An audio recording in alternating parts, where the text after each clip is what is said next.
भक्तेश्वर बावली का मुनिजन विजय ने। प्रसिद्ध जैन आचार्य देवसेन कृत श्रावकाचार्य को डॉक्टर नगेंद्र ने हिंदी की प्रथम रचना, तो समझ लो डॉक्टर नगेंद्र के अनुसार हिंदी की प्रथम रचना श्रावकाचार्य मानी जाती है और यही मानक है, याद रखिएगा। इसी को मान्यता है आचार्य देवसेन कृत है जो श्रावकाचार्य, ये नगेंद्र के अनुसार हिंदी की प्रथम रचना है, तो इसी को लोग ज्यादा मानते हैं। ठीक है, तो चलिएगा अब हम बढ़ते हैं आगे और हमारा अगला बिंदु है देवसेन ने सन 933 ईस्वी में श्रावकाचार्य की रचना की और श्रावकाचार्य में 250 दोहों में श्रावक धर्म का प्रतिपादन किया है। देवसेन के अन्य ग्रंथ हैं नय चक्र, दर्शन सार, भाव संग्रह, आराधना सार और तत्वसार तथा साव्य धम्म दोहा। इन ग्रंथों में इनका नय चक्र बहुत प्रसिद्ध है। नय चक्र जो है देवसेन जी का वो बहुत प्रसिद्ध है। ठीक है, देवसेन ने नय चक्र को लघु नय चक्र का नाम भी दिया है।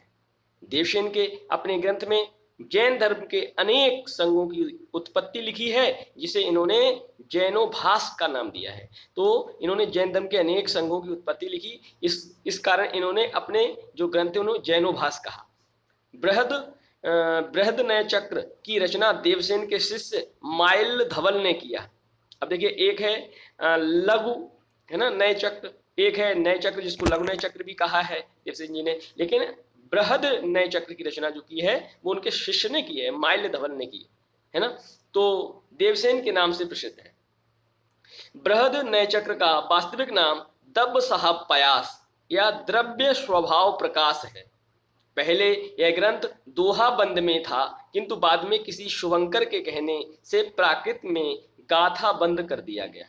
ठीक है, अब हम देखते हैं अगला बिंदु। हमारा अगला बिंदु है द्रव्य स्वभाव प्रकाश या दब सहाय पयास।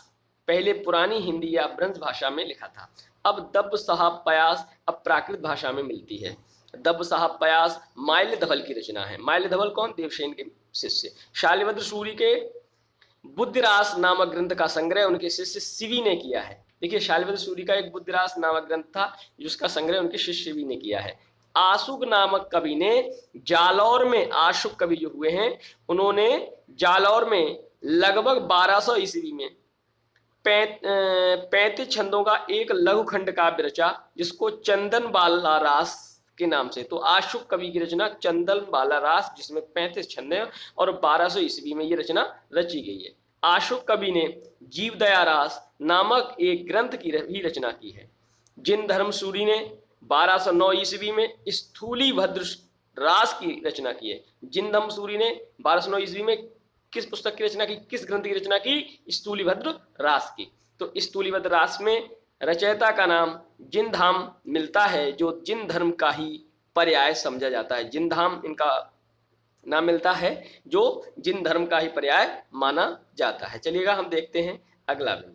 तो साथियों, अगला बिंदु हमारा विजय सेन सूरी ने रेवंत गिरिरास की रचना 1231 ईस्वी के आसपास की है और रेवंत गिरिरास में जैन तीर्थ रेवंतगिरी तथा तीर्थंकर नेमिनाथ की प्रतिमा के महत्व का प्रतिपादन ऐतिहासिक एवं पौराणिक इतिवृत्त तथा प्राकृतिक सौंदर्य के आधार पर किया गया है।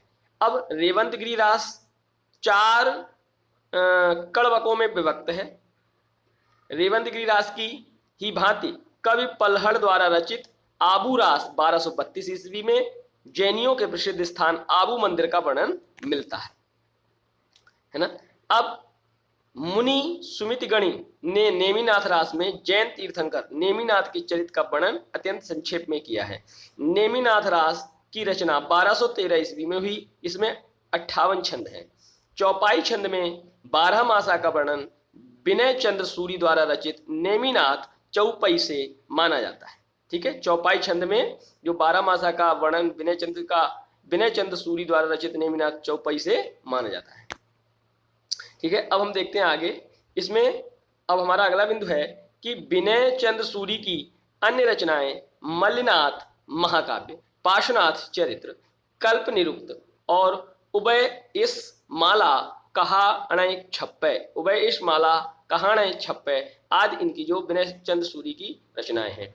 अब हम देखते हैं जैन रास परंपरा के अन्य कवि एवं इनके काव्य। तो प्रज्ञा तिलक कच्छुली रास का है जो 1306 ईस्वी में रचा गया। अब देलहड़ का गय सुकुमार रास है जो 14वीं सदी में रचा गया। सार मूर्ति का जिन पदम सूरी पट्टाभिषेक रास 1333 का है। और अभयदेव सूरी का जय तिहुण है। चंद्र मुनि का पुराण सार है। कनकामर मुनि का करंगड चरिये है। और कवि अनंदी का सुंदरसरण चरियु है। और जिन बल्लभ सूरी का सगपट्टक है। और योग चंद्र मुनि प्रसिद्ध दोहाकार जो हुए योग सार है इनकी पुस्तक, इनका ग्रंथ। और जिन दत्त सूरी का चाचर्य काल स्वरूप कुलक एव एस रसायन उपदेश रसायन जिसे कहते हैं, ये जिनदत्त सूरी का है। अब चलिए आगे देखते हैं। अब हरिभद्र सूरी का ललित विस्तरा, धूर्ताख्यान, जसहर चरिये, संबोध प्रकरण, एणिमगणा चार्यु। और सोमप्रभ सूरी का कुमार पाल प्रतिबोध, जिन पदम सूरी का स्थूलीभद्र फागु, धर्म सूरी का जम्बू स्वामी रासा। और अम्बदेव सूरी का संगपति समरा रासा। और राजशेखर सूरी का नेमिनाथ फाग। ये इनके जो रचनाकार हैं इनकी रचनाएं हैं। अब हम अभी जैन साहित्य को पढ़े, अब हम बात करेंगे फागु काव्य पर। चलिए देखते हैं फागु काव्य। तो फागु काव्य में पहला बिंदु है, आदिकाल की राज परंपरा की ही भांति फागु काव्य परंपरा भी जैन कवियों की महत्वपूर्ण उपलब्धि है। फागु शब्द की व्युत्पत्ति संस्कृत में फल्गु वसंत, प्राकृत के फागु, हिंदी के फाग से मानी गई है। फागु काव्य परंपरा का सर्वाधिक प्राचीन ग्रंथ जिनचंद सूरी द्वारा रचित जिनचंद सूरी फागु 1284 ईस्वी का है। फागु काव्य का अर्थ है बसंत ऋतु का काव्य। जिनचंद सूरी में 25 छंद हैं। श्री थूल भद्र फागु, श्री थूलिभद्र फागु फागु काव्य परंपरा का सर्वाधिक सुंदर काव्य है। कौन सा? श्री थूलिभद्र फागु या श्री स्थूलिभद्र फागु। श्री नेमिनाथ फागु की रचना राजशेखर सूरी ने की है। अब हम बात करते हैं अगले बिंदु पर। अगला बिंदु हमारा कि श्री नेमिनाथ फागु की रचना 1350 ईस्वी में हुई, जिसमें नेमिनाथ एवं राजुल के विवाह की घटना का चित्रण है। पूरा काव्य सिर्फ 27 छंदों में निबद्ध है। बसंत विलास फागु संज्ञक के अनेक रचनाएं मिलती हैं, जिनमें से एक 14वीं सदी की तथा दूसरी 16वीं सदी की है। जाकर माता प्रसाद गुप्त ने परिश्रम पूर्वक बसंत विलास फागु का संपादन किया था। इसका समय 13वीं शताब्दी बताया गया। बसंत विलास फागु 84 छंदों में रचित एक श्रृंगारिक काव्य है, जिसमें बसंत और स्त्रियों पर उसके विलासपूर्ण प्रभाव का मनोहारी चित्रण है। तो ये फागु काव्य को हमने पढ़ा। अब साथियों इसमें हम थोड़ा बात करेंगे आगे हमारा नाथ साहित्य। तो जो फागु साहित्य है वो जैन साहित्य के अंतर्गत ही आता है। चलेगा, अब हम पढ़ते हैं नाथ साहित्य। नाथ साहित्य तो गोरखनाथ का नाम पंथ बौद्धों की वज्रयान शाखा से निकला हुआ माना जाता है।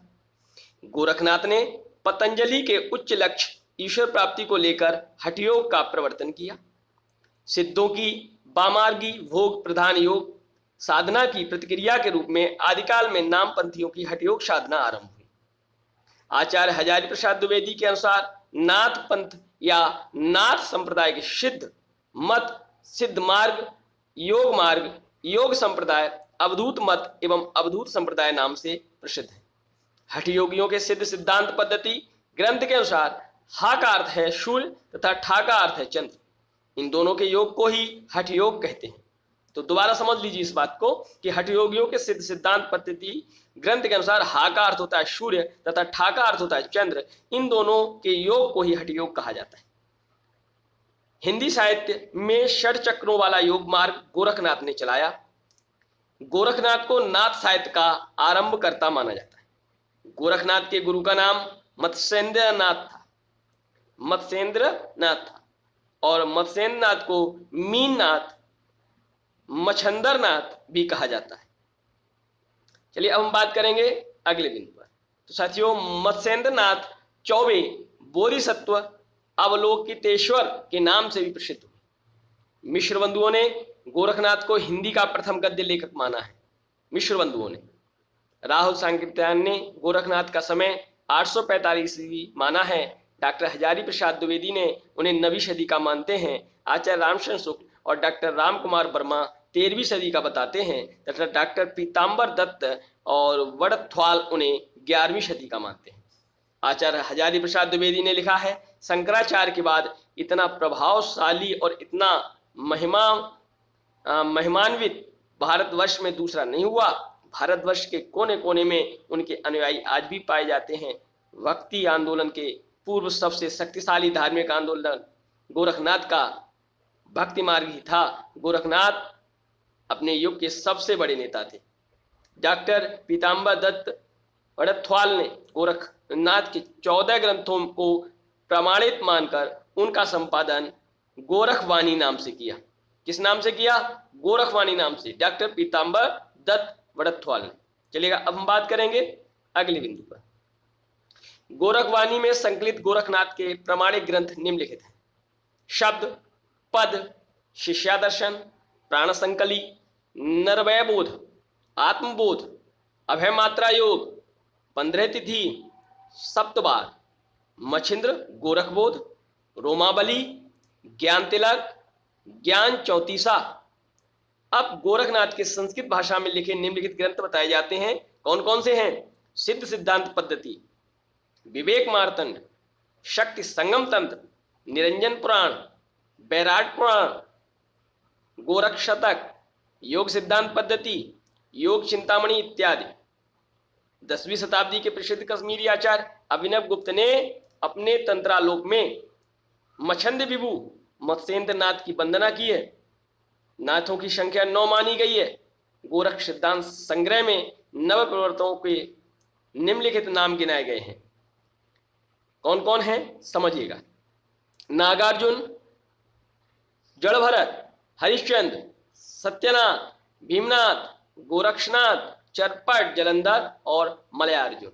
डॉक्टर रामकुमार वर्मा ने नवनाथों के निम्नलिखित नाम बताए हैं: आदिनाथ, मत्स्येंद्रनाथ, गोरखनाथ, गाहिनीनाथ, चरपटनाथ, चौरंगीनाथ, ज्वालेंद्रनाथ, भरतनीनाथ एवं गोपीचंद्रनाथ। आदिनाथ को परवर्ती संतों ने शिव माना है। चरपटनाथ का पूर्व नाम चरकानंद था और चौरंगीनाथ गोरक्षनाथ के शिष्य थे और ये पूरन भगत नाम से प्रसिद्ध हुए। नाथ संप्रदाय में जलंधर को बालनाथ कहा जाता है। समझ लीजिएगा, ये पूछा जा सकता है कि जलंधर को क्या कहा जाता है, चौरंगीनाथ को किसके शिष्य थे और पूरन भगत किसको कहा जाता है। तो नागार्जुन, गोरखनाथ, चरपट तथा जलंधर का नाम नाथ और सिद्ध दोनों में गिना जाता है।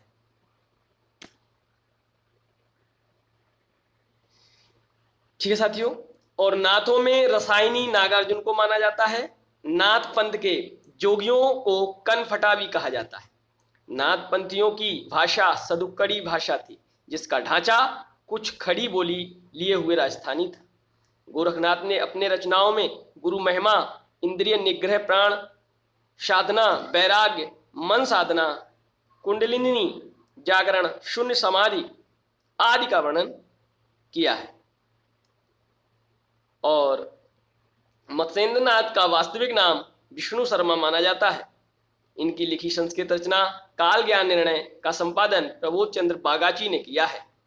तो साथियों, आज हमने पढ़ा आपका जैन साहित्य और जैन साहित्य के बाद नाथ साहित्य, और हम कल चर्चा करेंगे रासो साहित्य पर। किस पे सब चर्चा करेंगे?